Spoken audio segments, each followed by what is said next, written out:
نحمدہ ونصلی ونسلم علی رسولہ الکریم اما بعد فاعوذ باللہ من الشیطان الرجیم بسم اللہ الرحمن الرحیم۔ معزز ناظرین و سامعین، میں مفتی فؤاد حیدر آپ کے سامنے ماہ شعبان المکرم کے اس بابرکت ماہ کے حوالے سے یہ 20واں پروگرام ہے ہمارا، جو انشاءاللہ ہم اس ماہ میں پیش کر رہے ہیں۔ چونکہ اس ماہ کو رسالت مآب صلی اللہ علیہ وسلم نے اپنا مہینہ قرار دیا ہے، اس لیے اس ماہ میں رسالت مآب صلی اللہ علیہ وسلم سے محبت کا اظہار زبانی بھی اور عملی طور پر بھی کرنا چاہیے، اور رسالت مآب صلی اللہ علیہ وسلم پر جہاں درود کثرت سے پڑھتے رہنا چاہیے اور استغفار کی کثرت کرنی چاہیے، جیسے کہ رسالت مآب صلی اللہ علیہ وسلم نے اس ماہ کے اندر حکم فرمایا ہے، وہاں رسول اللہ صلی اللہ علیہ وسلم کی سنتوں کو سیکھنا اور اس پر عمل پیرا ہونا اور اس کو اپنی زندگی کا حصہ بنانا بھی ہم مسلمانوں پر کے لیے لازم ہے کہ اس پر عمل کریں۔ یہ یاد رکھیے کہ اللہ کے حضور صلی اللہ علیہ وسلم کی اطاعت اور اتباع یہ دو معاملات ہیں۔ ایک تو اطاعت کا حکم ہے جو ہر مومن پر فرض ہے کہ رسالت مآب صلی اللہ علیہ وسلم کی فرض اور واجبات کے معاملات میں جو ہے وہ رسول اللہ صلی اللہ علیہ وسلم کی اطاعت کرے، کیونکہ اللہ تعالیٰ نے اپنے پاک کلام میں فرمایا کہ اطیعوا اللہ و اطیعوا الرسول و اولی الامر منکم، اور دوسری جگہ فرمایا کہ ومن یطیع الرسول فقد اطاع اللہ، جس نے اللہ کے رسول کی اطاعت کی پس تحقیق اس نے اللہ کی اطاعت کی۔ تو رسالت مآب صلی اللہ علیہ وسلم کی اطاعت کو اللہ تعالیٰ نے اپنی اطاعت قرار دیا۔ اطاعت اس شے کا نام ہے کہ جس چیز کا رسالت مآب صلی اللہ علیہ وسلم نے حکم فرمایا ہے، جیسے نماز ہے، روزہ ہے، زکوٰۃ ہے، حج ہے، ان کی ادائیگی کو اور جہاد کے فرض ہونے کو، جہاد کے وقت اس طرح جتنے فرض معاملات ہیں ان سب کی ادائیگی یہ اللہ کے رسول صلی اللہ علیہ وسلم کے اوامر ہیں، ان پر عمل کیا جائے، جس میں والدین کے حقوق ہیں، اولاد کے حقوق ہیں، میاں بیوی کے حقوق ہیں، رشتہ داروں پڑوسیوں سے جو ہے صلہ رحمی کا تعلق ہے، معاشرے کے اندر مسلمانوں کے ساتھ اچھا تعلق، صلہ رحمی کا تعلق ہے، دیگر انسانوں کے ساتھ اور مخلوقات کے ساتھ جو ہے وہ صلہ رحمی کا اور نرمی کا برتاؤ ہے، احسان ہے،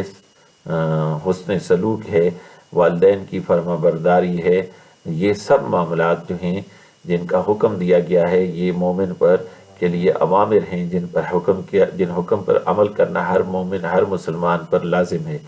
دوسری طرف جن سے بچنے کا حکم دیا گیا ہے وہ نواہی ہیں، یہ بھی اطاعت کے زمرے سے تعلق رکھتے ہیں کہ جب کوئی بندہ اسلام کو قبول کر لے تو کم از کم اطاعت کے لیے سارے تسلیم خم کرے تو ابھی وہ مسلم کہلائے گا۔ تو اطاعت کے دوسرا درجہ جو ہے، پہلا حصہ اوامر کا ہے، دوسرا حصہ نواہی کا ہے، جیسے شراب ہے، زنا ہے، بدکاری ہے، چغلی ہے، غیبت ہے، حرام سننا ہے، حرام دیکھنا ہے، حرام بولنا ہے، حرام پکڑنا ہے، ظلم کرنا ہے، دھوکہ دہی ہے، ملاوٹ ہے، رشوت ستانی ہے۔ اسی طرح یہ تمام حرام کام جو اللہ کے اور اللہ کے رسول صلی اللہ علیہ وسلم نے منع فرمایا ہے ان کو نواہی کہتے ہیں۔ یہ اطاعت ہے اللہ اور رسول کی جو کم از کم ہر مومن پر لازم ہے کہ جب وہ اسلام قبول کر لے تو سر تسلیم خم کرتے ہوئے اللہ اور رسول کی اطاعت کرے۔ اللہ کے رسول صلی اللہ علیہ وسلم نے فرمایا میرے صحابہ، میری امت میں سے ہر کوئی بخشا جائے گا اور جنت میں داخل ہوگا سوائے اس کی جو میری جو ہے جو کفر کو اختیار کرے۔ صحابہ نے کہا یا رسول اللہ صلی اللہ علیہ وسلم، وہ آپ کا کون سی امتی ہے جو آپ کا امتی بھی ہو اور کفر اختیار کرے؟ اللہ کے رسول صلی اللہ علیہ وسلم نے فرمایا یعنی جو میں لایا اس پر عمل نہ کرتا ہو اور جس سے میں نے منع کیا اس سے منع نہ ہوتا ہو وہ کفر اختیار کرتا ہے۔ تو بس اس سے پتہ لگا کہ مومن کا اور مسلمان کا پہلا فرض اور پہلا لزوم اس پر یہ ہے کہ اللہ اور رسول کے فرائض اور واجبات کی کما حق کا وہ ادائیگی کرے اور جن چیزوں سے منع فرمایا گیا اس سے رک جائے۔ یہ تو کم از کم معاملہ ہے مومن کے لیے، اور اس کے بعد جو مومن کے لیے اس سے آگے بڑھنا چاہتے ہیں، جو مومنین اور اللہ اور رسول کی قرب اور رضا اور محبت کی جو ہے اور طلبگار ہیں، تو وہ اطاعت کے بعد اتباع کے راستے کو اختیار کریں، جیسے کہ اللہ تعالیٰ نے اپنے پاک کلام میں فرمایا قل ان کنتم تحبون اللہ فاتبعونی یحببکم اللہ ویغفر لکم ذنوبکم واللہ غفور الرحیم، کہ اے محبوب آپ فرما دیجیے اگر تمہیں اللہ سے محبت کا دعویٰ ہے، دیکھیں یہاں بات محبت کی ہو رہی ہے، تو اگر تمہیں اللہ سے محبت کا دعویٰ ہے تو کیا کرو، فاتبعونی یعنی مجھ سے محبت کرو، میری اتباع عمل کرو۔ اس لیے مفسرین نے یہ کہا کہ اطاعت جو ہے وہ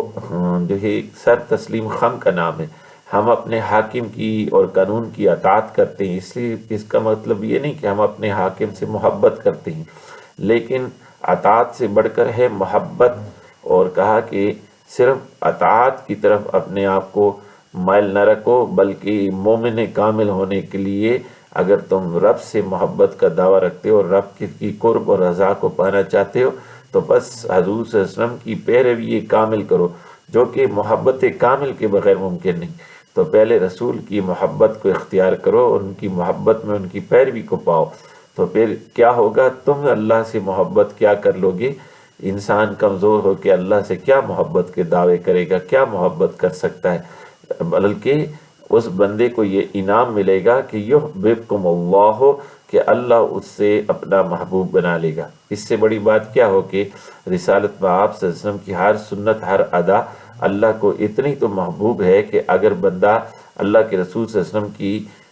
اتباع کامل کو اختیار کرے اور ان کی ہر سنت کو پیروی کرے تو رب فرماتا ہے کہ میں اس کو اپنا محبوب بنا لوں گا۔ اور پھر وَيَغْفِرْ لَكُمْ ذُنُوبَكُمْ وَاللَّهُ غَفُورٌ رَحِيمٌ، اور یہ کہ میں اس کے گناہوں کو اس کے لیے معاف کر دوں گا، تمہارے گناہوں کو تمہارے لیے معاف کر دوں گا،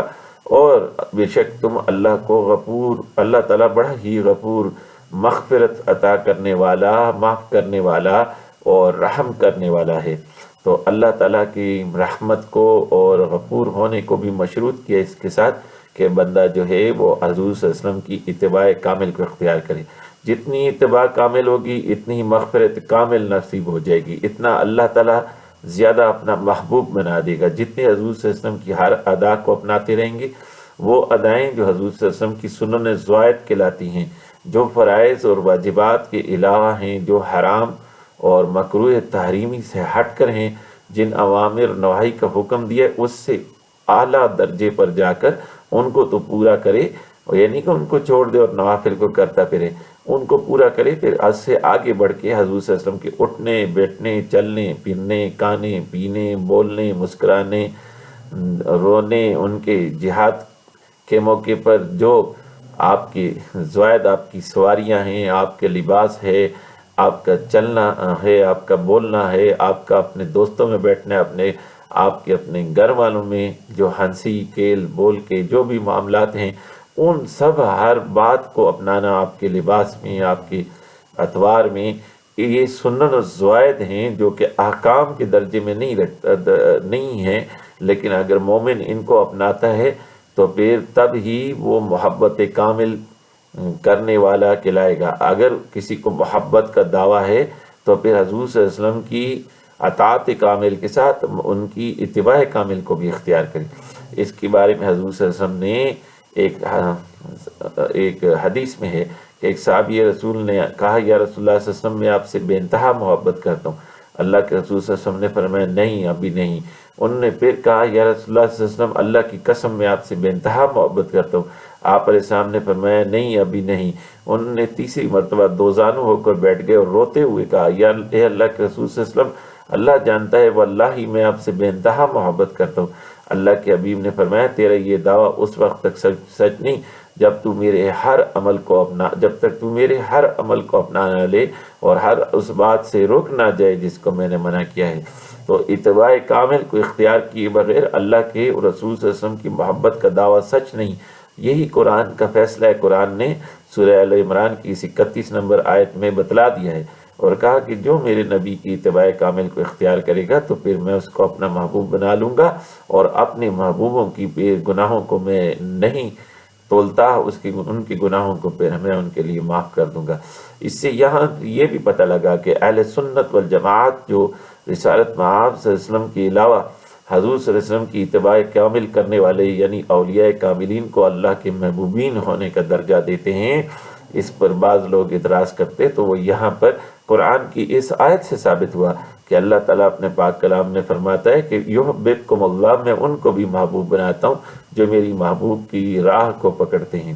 اس لیے حضور صلی اللہ علیہ وسلم کی سنت اور سیرت کو اپنانا چاہیے اپنی زندگی کے ہر انداز میں۔ اس کے لیے ضروری ہے کہ حضور صلی اللہ علیہ وسلم کی سنتوں کو ہم روزانہ کچھ نہ کچھ کر کے سیکھیں اور پھر ان پر پریکٹس کر کے ان کو اپنی زندگی کا حصہ بناتے چلے جائیں اور اس پر کامل عمل کرنے کی کوشش کریں۔ تو حضور صلی اللہ علیہ وسلم کی سنت میں سے ایک عظیم سنت مسواک کرنا ہے، جس کے بارے میں اللہ کے حبیب علیہ السلام نے فرمایا لولا ان اشق علی امتی لامرتهم بالسواک مع كل وضوء، کہ اگر مجھے یہ ڈر نہ ہوتا کہ میری امت پر یہ مشقت ہوگی تو میں ان کو ہر وضو میں مسواک کرنے کا حکم دیا۔ بعض علماء کرام نے جو ہے مسواک کرنے کو وضو کے اندر واجب قرار دیا ہے، اور سنت مؤکد تو بہرحال ہے، اس پر تو سب کا اتفاق ہے۔ حضور صلی اللہ علیہ وسلم نے فرمایا کہ جو وضو میں باقاعدگی سے مسواک کو استعمال کرے گا تو اس بروز قیامت اس سے اللہ راضی ہو جائے گا۔ کیا لگتا ہے، ایک 40-50 روپے کی لکڑی یا کسی بھی درخت سے کاٹ لیں، بالش بر ہو، چھوٹی انگلی کے برابر ہو، اس کو آپ اس مسواک کو استعمال کریں تو آپ کو جو ہے اللہ تعالیٰ یہ فضیلت عطا کرتا ہے۔ ایک روایت کے مطابق ایک کی 70 نمازوں کا ثواب ملتا ہے۔ منہ کے آپ کا ہمارا اپنا صاف ہوتا ہے، پیٹ کے امراض ہمارے دور ہوتے ہیں، اور اتنے سے عمل کے ساتھ رب راضی ہو جائے تو اور ہمیں کیا چاہیے۔ اسی طرح ایک حدیث ہے، دوسرا رسول اللہ صلی اللہ علیہ وسلم کا جو ہے عمل ہے کہ اللہ کے حبیب علیہ السلام نے سلام کے عمل کو پھیلانے اور اس میں پہل کرنے کا حکم فرمایا، اور مسلم شریف کی حدیث نمبر 54 ہے کہ اللہ کے حبیب علیہ السلام فرماتے ہیں کہ لا تدخلوا الجنت حتی تؤمنوا، تم اس وقت جو ہے جنت میں نہیں داخل ہوگے جب تک تم ایمان نہ لاؤ، ولا تؤمنوا حتی تحابوا، اور اس وقت تک جو ہے اس وقت تک تمہارا ایمان مکمل نہیں ہو جاتا جب تک تم ایک دوسرے سے شدید محبت نہ کرو۔ پھر فرمایا افلا ادلکم علی شیء اذا فعلتموه تحاببتم، کہ کیا میں تمہیں ایسی ایک چیز نہ بتاؤں کہ اس پر عمل کرتے کہ تم ایک دوسرے سے محبت کرنے والے بن جاؤ، تمہارے درمیان محبتوں میں اضافہ ہو، تمہارے اندر محبتیں بڑھ جائیں۔ تو صحابہ نے پوچھا یا رسول اللہ صلی اللہ علیہ وسلم ہمارے ماں باپ آپ پر قربان بتلائیے، تو آپ علیہ السلام نے فرمایا افشو السلام بینکم، کہ تم کہ آپس میں ایک دوسرے کو سلام کثرت سے کیا کرو۔ بس السلام علیکم ورحمۃ اللہ وبرکاتہ، اگر ہم اس کے الفاظ پر غور کریں تو یہ ایک بہترین دعا ہے جو ایک مومن دوسرے مومن کو دے سکتا ہے کہ تم پر سلامتی ہو اللہ کی طرف سے، اور اللہ کی رحمتیں ہوں، اور اللہ کی طرف سے برکتوں کا نزول ہو۔ اس سے کیا بہتر دعا ہو سکتی ہے؟ جب مومن ایک دوسرے سے ملے تو یہ دعا کیا کرے۔ یہ اہل جنت کا سلام ہے جو مومنین کو رسالت مآب صلی اللہ علیہ وسلم کی غلامی کے صدقے میں یہ فضیلت ملی ہے کہ دنیا میں ان کو جنت کا سلام جو ہے وہ پیش کر دیا گیا ہے کہ یہ ایک دوسرے کو کیا کرو۔ اس عمل سے آپس میں محبت پیدا ہوتی ہے اور برکت آپس میں بڑھ جاتی ہے، اس لیے اس کو اختیار کرنے کا حکم دیا گیا۔ یہ حضور صلی اللہ علیہ وسلم کی بہت ہی پیاری سنت ہے، کوشش کرے سلام کو جو ہیں وہ بڑھایا کریں۔ ایک روایت میں آتا ہے کہ آخری زمانے میں لوگ صرف جاننے والے کو سلام کیا کریں گے۔ آج کچھ ایسا ہی واقعہ، کسی کو سلام کر دو تو وہ آپ کو گور کے دیکھنا شروع کر دیتا ہے، پتہ نہیں کیوں سلام کہہ رہا ہے، کوئی چندہ مانگے گا یا کوئی اور بات کرے گا یا کسی طرح کا سوال کرے گا یا کوئی سفارش لایا ہے۔ ہر بندہ جو ہے وہ یہ سوچتا ہے پتہ نہیں اس نے مجھے کیوں سلام کیا ہے، کیا بات کہنا چاہتے ہیں، حالانکہ السلام علیکم کہہ کے وہ آپ کو دعا دے رہے تو آپ کو فوراً اس کا جواب لٹانا چاہیے، بلکہ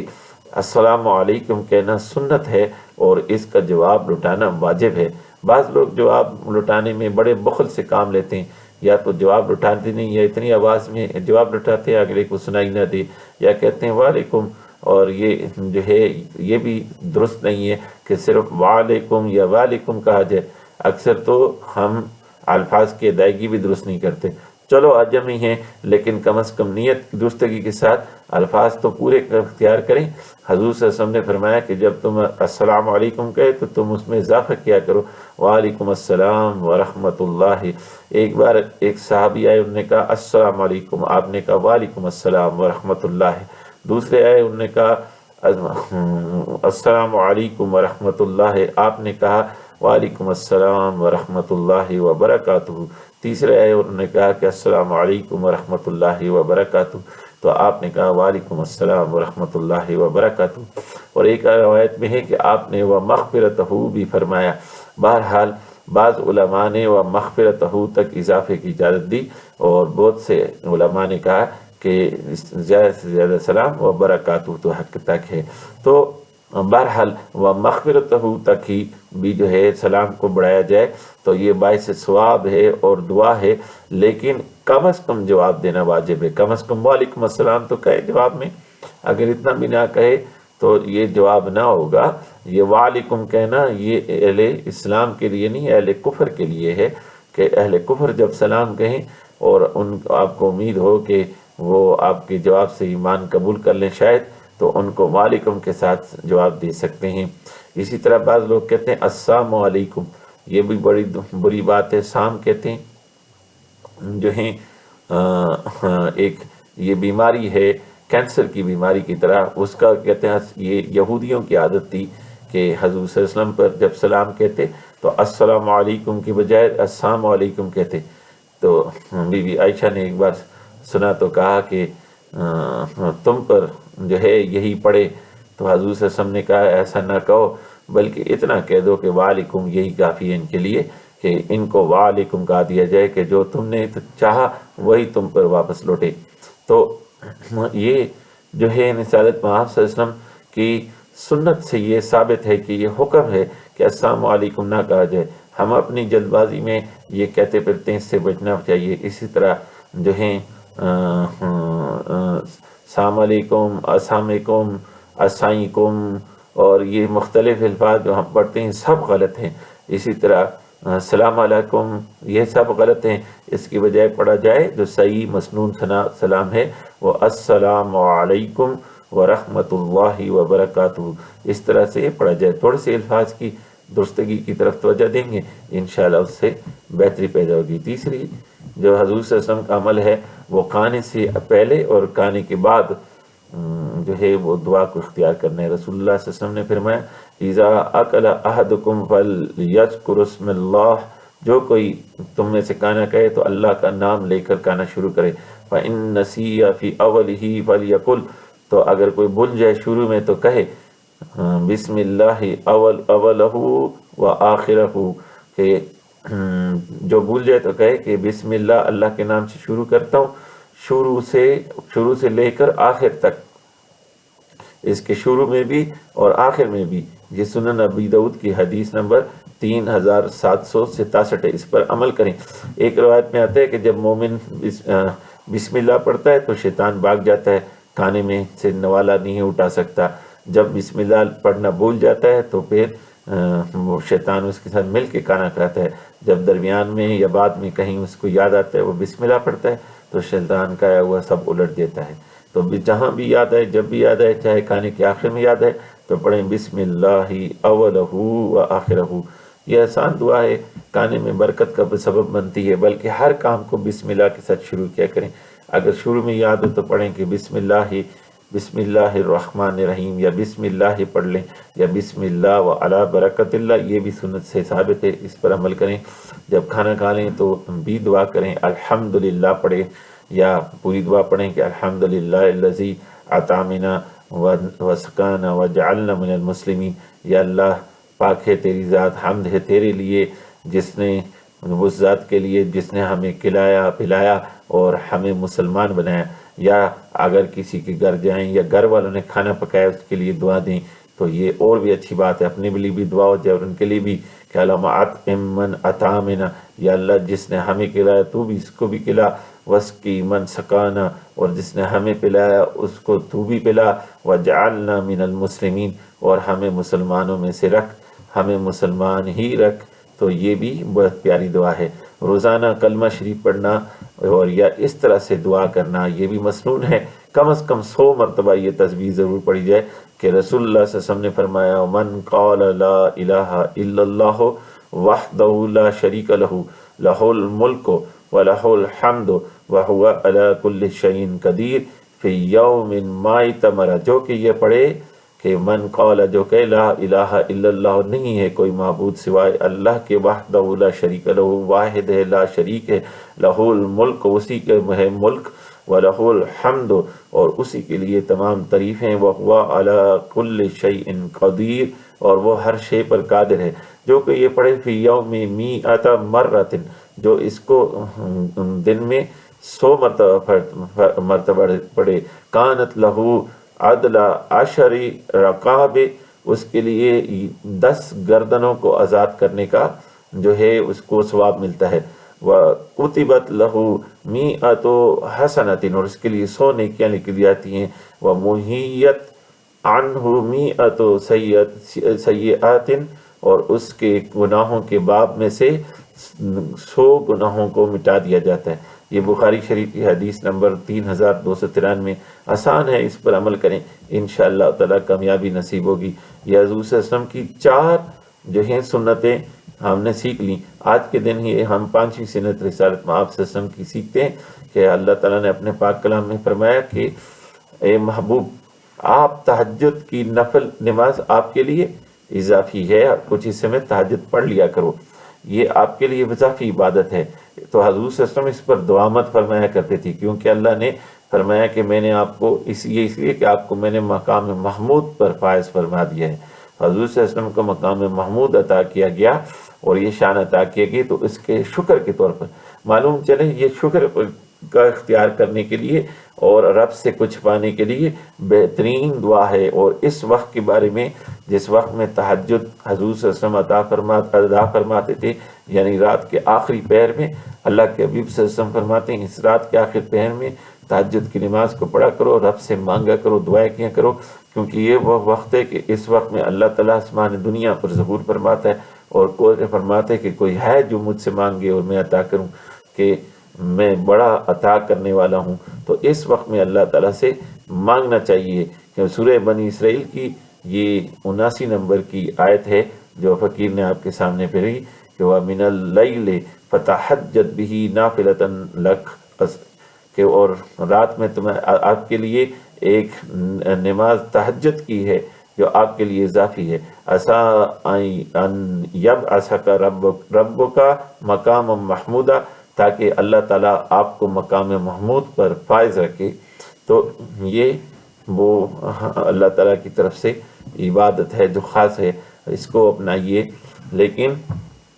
ایک بات کو جو ہے ہم نوٹ کریں گے کہ اللہ تعالیٰ نے فرمایا اپنے پاک کلام میں کہ لَقَدْ كَانَ لَكُمْ فِي رَسُولِ اللَّهِ أُسْوَةٌ حَسَنَةٌ، تمہارے لیے رسالت مآب صلی اللہ علیہ وسلم کی ذات میں بہترین جو ہے وہ روشنی کا مینارہ ہے، کامل نمونہ ہے، اتباع کا کامل راستہ ہے۔ رسالت مآب صلی اللہ علیہ وسلم کی سیرت تمہارے لیے بہترین راہ ہے، ہدایت ہے۔ تو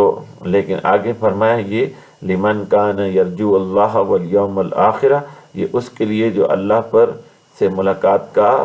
پختہ یقین رکھے اور یوم آخرت پر یقین رکھے، وذکر اللہ کثیرہ، اور اللہ کا ذکر کثیر کرتا ہو۔ بس یہ وہ لوگ ہیں جو اللہ کا ذکر کثیر کرتے ہیں، انہی کے دلوں میں اللہ کی محبت اور اللہ کے رسول صلی اللہ علیہ وسلم کی محبت کی چاہت ابھرتی ہے، اور پھر وہ رسول اللہ صلی اللہ علیہ وسلم کو اپنی کی ذات کو اور ان کی سیرت کو اپنے لیے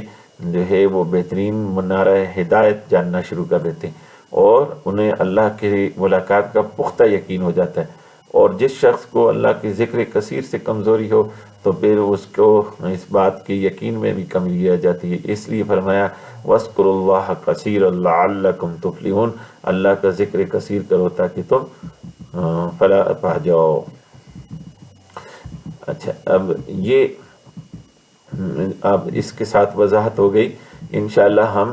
ذکر کثیر کریں گے، یعنی دلوں کو اللہ کے ذکر سے آباد کریں گے، زبانوں کو دل اللہ کے ذکر سے جاری کریں گے، اور اعضاء کو اللہ کے حضور جھکائیں گے۔ اور اس کے لیے جو دل بادشاہ ہے، جو تمام اعضاء کا جیسے کہ رسالت مآب سے ہم نے فرمایا اس کی اصلاح پر توجہ دیں گے، اور اس کی اصلاح حدیث پاک ہے کہ صرف اور صرف اللہ کے ذکر سے ہوتی ہے۔ بس ہمیں چاہیے کہ دلوں کو اللہ کے ذکر سے آباد کریں، اور اللہ تعالی ہمیں توفیق عطا فرمائے کہ ہمارے دل جو ہے اللہ کے ذکر سے معمور اور آباد ہو جائیں۔ السلام علیکم ورحمۃ اللہ وبرکاتہ۔